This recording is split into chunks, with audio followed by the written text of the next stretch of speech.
welcome back to the Citizen channel and our story of the game of our first defeat of the 24-25 competitive season. But it's only the Carabao Cup, we don't care about that anymore. Remember when they used to say it's our cup, nobody else's cup, it's our cup. Doesn't seem that long ago, does it? But it's not ours anymore, is it? I don't think we've got a chance of winning this again. Certainly, probably when Carabao's come and gone.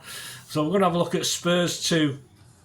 Well, Spuds 2, we were being rude to them. No, Spurs, Tottenham Hotspur 2, City 1 on the 30th of October 2024, of course, night before Halloween, although it did feel scary at times. 8:15 p.m. kick-off at the very hard to get to Tottenham Hotspur Stadium. It's getting like Crystal Palace getting to that ground, especially the M25 is dodgy, which it was last night with a road crash and two junctions shut. Hey, there you go. Carabao Cup round 4, so we won't be seeing round 5, which is the quarter-finals, of course. This is a serious and not so serious, and we can't be afforded to be too serious, can we, look at the game through personal and media observations. My thanks to the Guardian timeline. I've sort of lifted a couple of things from there and rejigged it, and from my memories from last night from being there. So yeah, it's a bit overrated, that ground, in fairness. It's a bit crappy inside. It's just weird. It's a weird, for a modern new ground, it's just lacks something inside. I don't know what it is. Probably decent people, I don't know. Anyway, please check out my player ratings. I'm waffling out, so let's get on with this story of the game. Please, if you are new to the channel, smash that like button for me, guys. It'd be wonderful if you can just like this, give me all the encouragement you can. Press that subscribe button if you've not already done so, and yeah, check through the channel, loads of City stuff, past, present and forever.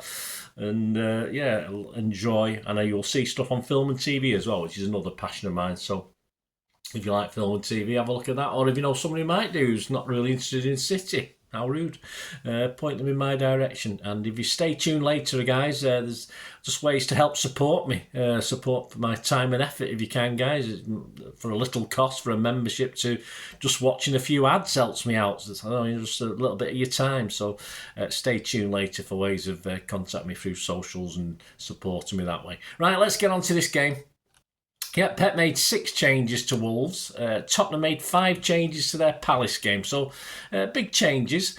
I was quite happy with my 11. I got 9, but of course I had a Kanji in, so really got 10 because he was actually in the starting lineup. I had to copy and paste the team. I had to put Diaz in there. You won't see the join on the screen, but I had to put Diaz. You will. I had to put Diaz in there. I'm no artist. Well, piss artist perhaps. So yeah, I'll say I got 10 because I did really. So no surprise, because I knew Pep wouldn't play too many kids or start too many kids.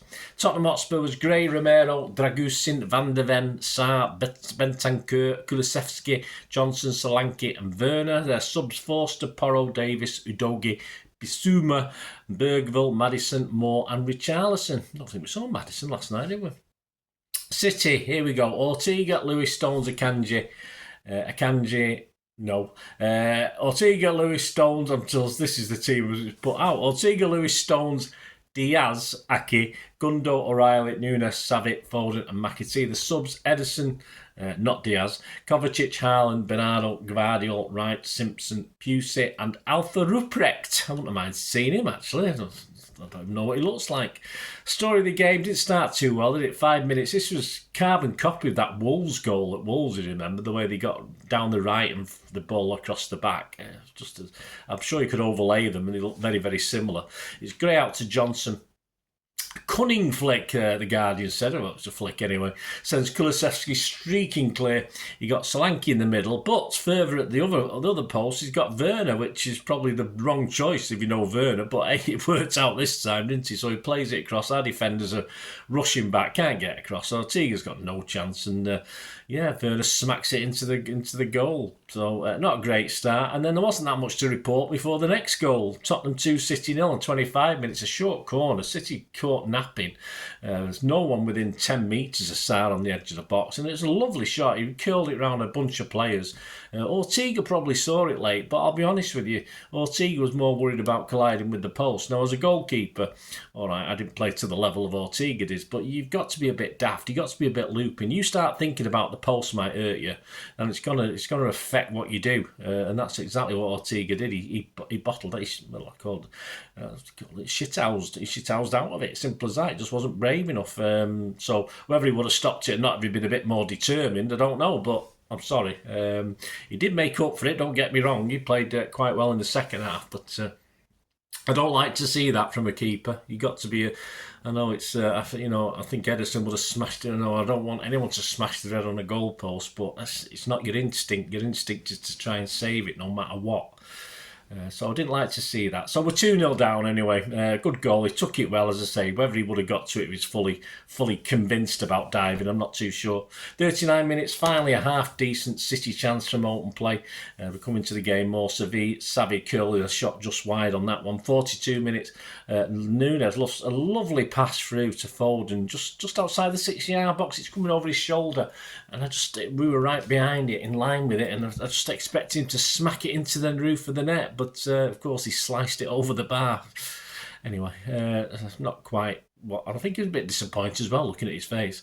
45 plus 4 though, we're back in it just on the stroke of half time. Savvy finally gets a little bit more space on that right hand side. He sort of jinks left, jinks right. I think it's Udiogu, the defender, and he puts it to the back. And Nunes, I don't think he quite hit it perfectly, but it was good enough to he got a foot on it in the right direction, hit the ground, and then went in over the keeper. The keeper didn't have a lot of time to react, so took it really well, even though he didn't quite hit it as sweetly as he probably would have liked to. So we're 2-1 down at half time, but of course we're showing we could get back into this, but of course the second half, Spurs came out the stronger again. We had Gvardiol and Kovacic for Gundo, who didn't play very well, and Diaz, who was still pissed, I think, from the other night, so he still had a hangover, so I don't think he did expect to play this. 51 minutes, Werner's away again. We're caught out at the back, very square at the back, and we push up that far. A little bit of pace near the halfway line. We're always going to get caught out. It's going to be a story of the season, I think, this. Ortega comes out, but of course, Werner this time, as opposed to that finish in the first half, does what he normally does and flashed it wide of the post. Should have been 3. Should have been 3-1 and game over. 55 minutes, Kulusevski down the right. Bentancur was the guy who was sort of pulling the strings. He opened his body to shoot across Ortega, but he got a strong palm in it. I thought it was going to fall into the feet of Johnson, I think it was, who was lingering. But of course, he just went a little bit wide of him, so we got away with that one. 58 minutes, Bernardo replaces Foden. Bernardo put some no mean skill on that side of the pitch to good use. 59 minutes, Savvy hurts himself. Not a foul, just from something on the corner. Sort of caught his studs in the grass. Did hobble on for a little while. Looked as though he was okay. He'd run it off and then went down in some sort of discomfort, obvious discomfort. He had the stretcher on. And as a player, I would. Even if my leg was hanging off, I'd always try to walk off a pitch. But hey, it's embarrassing being on the stretcher. But he did it. He went off on the stretcher, and Jacob Wright eventually replaced him. 69 minutes, right on the edge. Jacob Wright on the edge sends a curly shot just high and hopefully into the net. But no, it went just wide. Jermaine Simpson-Pusey came on for his debut. He replaced Aki. That was nice for him. 83 minutes, yes, Gvardiol can't find anyone to throw the ball to, so he decides to throw it to Richarlison, knowing that he'll cock it up and we'll end up with the ball anyway. Obviously, well, he probably didn't think like that. That's how I'm thinking. I thought it was genius by Gvardiol, but I think he got that frustrated. He just ended up throwing it anywhere. And of course, Richarlison just ended up giving his back pass to Ortega. So the plan worked. Well done, Mr. Smooth, Mr. Gvardiol. 88 minutes. Yeah, good chance for City. I thought this was in when we were there. I thought I was up off. I would say I wasn't on my seat. It was standing, but I was up in the air. Vicario sort of lost. A corner came across. He was flapping about, and it fell nicely to O'Reilly. O'Reilly didn't do anything wrong whatsoever. Smacked it towards the post, and Basuma, who wasn't standing on the post. It wasn't though they had guys on the post for corners. It doesn't seem to happen much these days, does it? But you have the foresight to actually get himself back to the post and manage to bundle it out or block it on the line. So very good from the Spurs. All credit to him. Unlucky for O'Reilly. And our last chance came in the last few minutes, 90+2, a late effort from Jacob Wright. Didn't really trouble the goal. It looked closer from our angle than it did in real life. And all the action peters out and City are out. So there you go. Out. Not out. Again. To sum up, I predicted 2-1. Spurs winning. I hope we could nick something. So unfortunately, I have no joy in saying I was correct with the scoreline. With no ambition for this trophy. Pep made that quite clear, although he put a half-decent team out there. He put a good enough team out to do something. If anything, we're a bit weak in midfield, and that's where Postecoglou took full advantage by putting some big lads in midfield for Spurs as well. So he played tactically. I thought Postecoglou probably did one over Pep then. And of course, Pep had other things to worry about, like players' injuries. So he did comment that at least we've got Haaland and 2 keepers for Bournemouth. Oh, that's very disparaging. What about the other? What about Carson? I assume he's not mentioning him. We've got Haaland and 3 keepers. A bit rude from Pep. The stats: shots 11 from them, 7 on target, 15 from us, 3 on target. We had 69% of possession, 300 passes. We had 636 to their 300. Percentage accuracy of passes, yes, ours was a bit lower, only because perhaps we had young lads on as well, or we're not quite the full strength. 90% for us, 80% for them. They made 17 fouls. I think the fans were a bit... The ref was being unfair, but I didn't see much unfair about it. I think it was about right. They made 17 fouls to our 6. They got 3 yellow cards, quite rightly. 4 offsides against our 0. Again, if you're playing against City, you play the percentages with offsides. You take the chance. If you get caught, you get caught. But Chelsea used to be very good at doing that against us over the last few years when they had a bit of a hoodoo over us.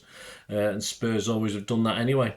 Corners, 4 for them, 4 for us. XG, which I agree, sounds stupid to me. 1.42 for Tottenham. Had to be more than that. I think I'll be knocking this XG on the head. Doesn't make anybody sense, that. 2.05 for City, which is probably correct. No general man of the match. Simon Bukowski of the Manchester United News give about 4 or 5 players 7 out of 10. But I would have just, if he put a gun to my head, I'd said Nunes on this one. But I don't think there was anyone outstanding last night. It's nice to see a couple of the younger lads get debuts and time on the pitch as well. A couple of the headlines. Daily Mirror back page. Timo hits City, and inside Mike Walters says Pep, Crash and Vern. There you go. That's very good. I like that one. It's all right. Local Ragnar Manchester Evening News back page. Blues feeling the pain. Inside Simon Bukowski. Injuries will hurt more than Blues Cup defeat. Probably will. And just as an aside, City down to Haaland and 2 goalies. Pep comment. So there's where that Pep comment come from. Very harsh on Mr. Carson. I'll be very upset if it was Carson. So there you go, guys. Not a long one. Well, it's longish, but disappointing one today. As I say, I've no joy in getting the prediction of the score right. I got 10 out of the 11 players right. Near enough. 9, but allowing for a Kanji. So, yeah, I think it's much more... I was hoping we'd nick something, and we could have done, and we could say that goal had gone in near the end and it gone to penalties. We might have been able to nick it on penalties, who knows. But let Tottenham enjoy the day in the sun. They've not had many over the years, have they? Not won much, have they? So it'd be good for them. Although going forward, they play United next, and teams like Arsenal, Chelsea and Liverpool are still in this. So Tottenham are optimistic, but on the day, those 3 teams are far better, but we'll see. Not our problem now anyway, is it? It's our problem is getting men fit. And on that basis, please check out my Pepsi 11 for Bournemouth, trip to Bournemouth. I've not done it yet. I'll be doing it in a couple of hours after I've done this, but check that out, guys, and see what you think. Thanks for watching. Let me know your comments. Let me know your views. Are you despondent or are you philosophical? That's what we have to be, isn't it? You can't win them all, can we? But it'd be nice to, but you can't. Simple as that. So join me for that Pepsi 11 for the trip to Bournemouth coming up. So hope you enjoyed it, and let me know, guys, and please stay tuned for ways of helping out the channel. I hope you enjoyed the feature, and if you can support me through the subscription, if you can subscribe, guys, that'd be wonderful if you've not already done so.